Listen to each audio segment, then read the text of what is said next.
Bonjour à toutes et à tous. Aujourd'hui, nous allons voir comment programmer avec le logiciel Scratch. Alors tout d'abord, je voudrais vous expliquer chaque instruction qu'il est possible d'utiliser dans Scratch.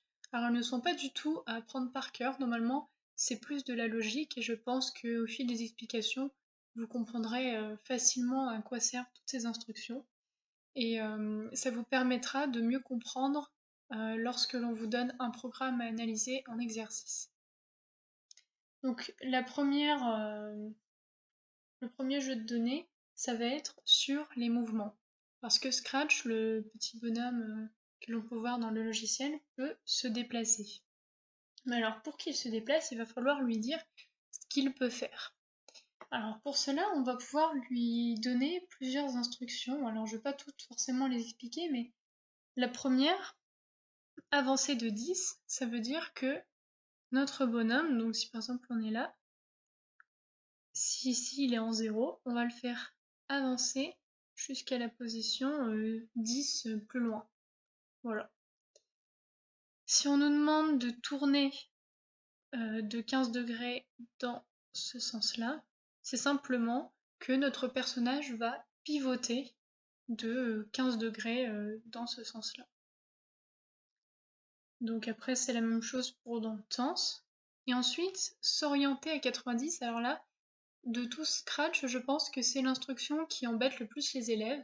Donc c'est pour ça qu'ici, je l'ai remis en plus grand. Alors celle-là, c'est vrai que ça va être vraiment important de la connaître, mais les autres, normalement, vous paraître logiques.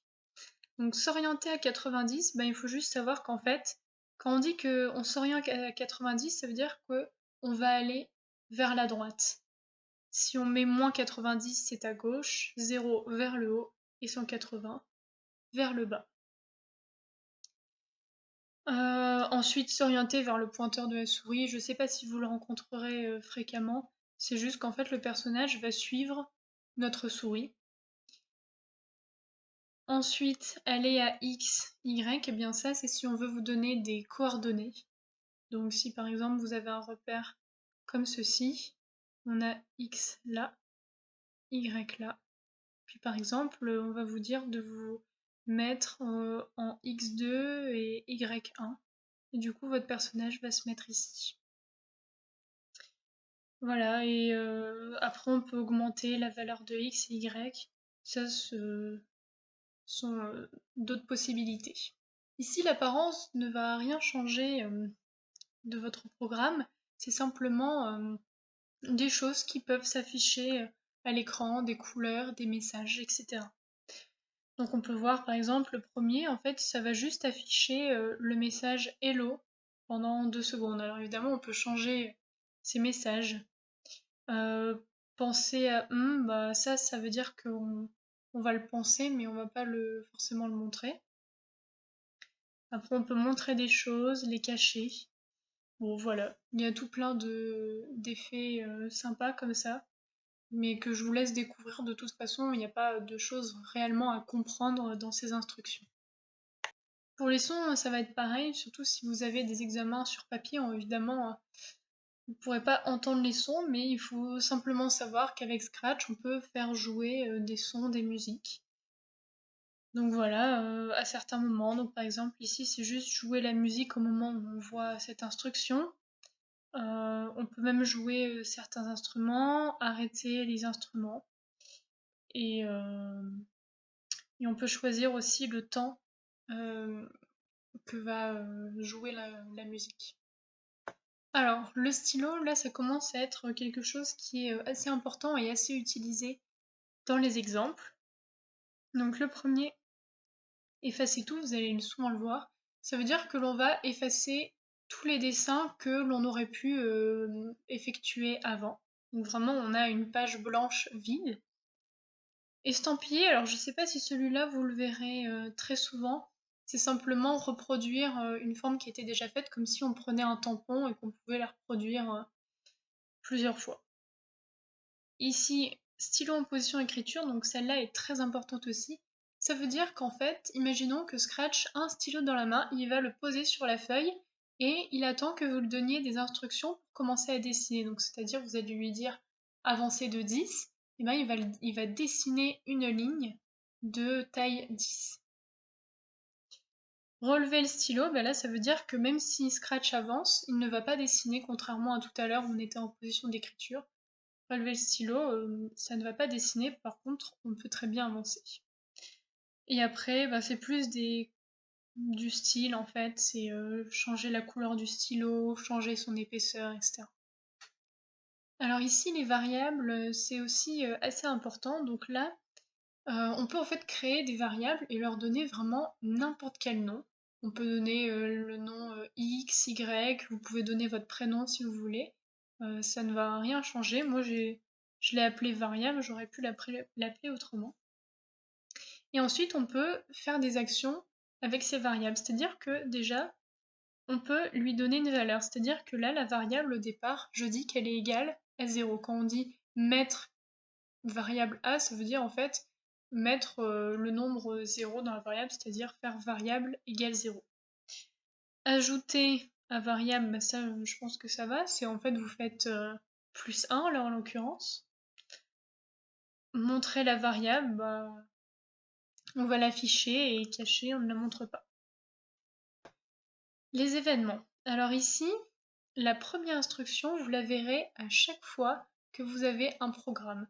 C'est-à-dire, quand le petit drapeau vert est cliqué, ça veut dire en fait comme si quand je clique sur Start, c'est-à-dire quand on commence le programme. Donc tant qu'on n'a pas cliqué, il ne va rien se passer, il faut qu'on fasse Start pour que le programme se lance. Alors, on n'est pas obligé de cliquer sur le drapeau, on pourrait aussi utiliser des touches du clavier, comme par exemple espace, entrée, n'importe quoi. Bon, et après, il y a d'autres choses qui sont moins utilisées. Quand on clique sur le lutin, quand on a la musique qui arrive à un certain point, etc. Alors, le contrôle. Ici, le contrôle, ça va permettre de faire des choses qui se répètent. Par exemple, je veux qu'à chaque fois, mon bonhomme Scratch avance de 1 et monte de 10. Et je veux pas m'amuser à chaque fois à écrire avancer de 1, monter de 10, avancer de 1, monter de 10, etc. Donc pour cela, je vais utiliser une boucle qui va répéter, alors on peut dire autant de fois qu'on veut, ici il y a écrit 10 fois mais je peux modifier, qui va répéter un certain nombre de fois mes instructions. Donc ici, là, on peut écrire autant d'instructions que l'on veut et ça va permettre de les répéter. Ici on répète à l'infini. Ici on a des conditions. Imaginons, alors on a même des, sinon celle-là elle va être presque plus intéressante. Je peux dire par exemple si, je sais pas, Scratch va vers la gauche, alors je vais jouer une musique. Et sinon en fait, s'il va vers la droite, bien, je sais pas, je vais dessiner un message félicitations. Donc voilà, ça c'est des conditions. Répéter jusqu'à, alors là, répéter jusqu'à, on ne sait pas forcément combien de fois on va le faire, mais on sait qu'on va le faire par exemple jusqu'à ce que Scratch arrive à 100. Voilà par exemple, mais on ne sait pas combien de fois il va falloir qu'il avance pour arriver jusqu'à 100, mais on sait qu'à 100, il s'arrête. Bon, et après on peut arrêter les boucles, c'est-à-dire que même si on n'a pas fini de faire notre boucle, on peut l'arrêter. Celui-là, il n'est pas forcément très utilisé, et puis les derniers, ils sont peu courants. Alors les capteurs, eux aussi, sont moins utilisés que les autres. On va peut-être surtout lui demander... Enfin, si on veut poser des questions à quelqu'un, on va pouvoir utiliser cette instruction. Donc, par exemple, demander What's your name et attendre la réponse. Donc, vous répondez votre prénom et après, on pourra utiliser dans le programme le prénom, alors par exemple pour l'afficher ou autre. Les opérateurs, alors ça aussi c'est très très important. On va pouvoir faire des choses de base en mathématiques, c'est-à-dire des additions, des soustractions, des multiplications et divisions entre les nombres. On va pouvoir choisir des nombres aléatoires, faire des équations et des inéquations. Ensuite, celle-là est aussi pas mal utilisée, regroupe Hello et World. Bien en fait, ça fait que l'on va coller les deux morceaux de phrase. Donc au lieu qu'on ait le mot hello et world, on va faire la phrase hello world. Et donc après, bon, on a d'autres choses, arrondi, racines, etc. Ça, vous découvrirez aussi en temps voulu. Et enfin, dernière possibilité dans Scratch, c'est d'ajouter des blocs. En fait, imaginons que j'ai un programme qui fait tout plein de choses et que dans mon programme, à un moment donné, je dessine une maison et puis après, c'est tout, je continue à faire mon programme normalement.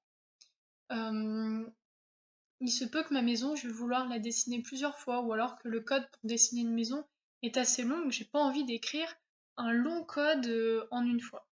Donc, on va pouvoir créer des blocs. C'est-à-dire, bon, j'ai écrit là, je l'ai appelé un bloc, mais ça pourrait être le bloc maison plutôt.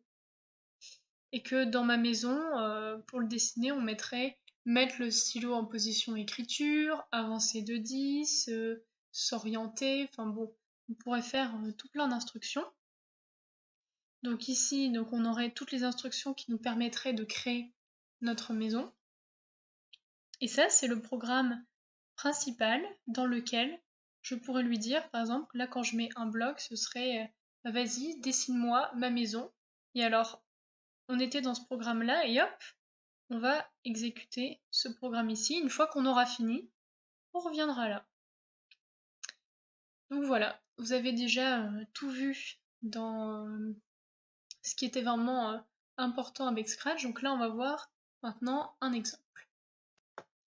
Alors ici, on a un premier exemple. Alors il faut remarquer que le programme principal, c'est celui-ci. Ici, on a un petit programme secondaire qu'on va peut-être appeler ou peut-être pas, on va voir. Alors, d'abord, dans le programme principal, on voit quand le drapeau vert est cliqué et pressé. Ça veut dire en fait quand on va démarrer notre programme. Qu'est-ce qu'il va falloir faire quand on démarre notre programme? On nous dit se mettre en position x0 et y0. Donc si je fais un repère, x, y, je me place ici au départ. Ensuite, on voit répéter indéfiniment. Donc on ne va jamais s'arrêter. Alors, ensuite, mettre A à un nombre aléatoire entre 1 et 2. Donc à chaque fois, en fait, ça va être soit 1, soit 2 aléatoire. Donc imaginons là qu'on fasse un nombre aléatoire et qu'on tombe sur 1. Et ben donc on va pouvoir écrire A égale 1. Ensuite, si A égale 1, ben oui, nous c'est notre cas. Donc on va faire le bloc 1. Et si on avait eu A égale 2, on aurait fait en fait le bloc 2. Mais ici, ça ne nous concerne pas, nous, c'est le bloc 1 qu'on va faire. Donc, celui-ci. Donc, je vais dans le bloc 1. On me dit s'orienter à 90. Donc, je vais aller vers la droite. Enfin, mon personnage va se positionner pour aller vers la droite, quelque part comme ça. Ensuite, avancer de un nombre entre 1 et 20. Alors, prends un nombre au hasard, par exemple, on va avancer de 8. Donc là, mon bonhomme se retrouve ici. Et ensuite, on va attendre 0,2 secondes. Ça change rien, c'est juste pour vous permettre d'avoir le temps de voir le changement. Bah, comme j'ai fini mon bloc 1, je reviens ici. On avait dit qu'on n'était pas, on ne s'occupait pas du bloc 2. Donc hop, on passe le bloc 2 et on recommence la boucle. Vu que c'est un répété, on va répéter ce qu'on vient de faire. Donc ici, mettre A à un nombre aléatoire, bon, là pour vous montrer un petit peu, on va imaginer que le nombre aléatoire c'est 2. Donc maintenant, A c'est plus égal à 1, c'est égal à 2. Si A égale 1, bah non, A n'est pas égal à 1. Donc on va pas prendre le bloc 1, on va prendre le sinon, bloc 2.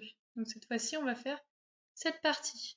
On nous dit s'orienter à moins 90. Alors là maintenant, on va aller en arrière.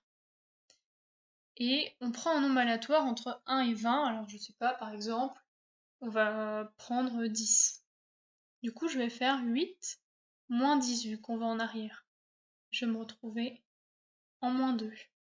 Et on attend. Bon, là, on va s'arrêter là parce qu'on va pas s'amuser à faire indéfiniment les calculs, mais c'était pour que vous puissiez un petit peu voir un exemple de code. Alors, j'espère que ça ne vous a pas paru trop complexe. C'est vraiment de la logique et ça demande de s'entraîner pour vraiment bien comprendre chaque instruction. C'est pour ça que je vous invite à aller voir les exercices en lien de ma vidéo.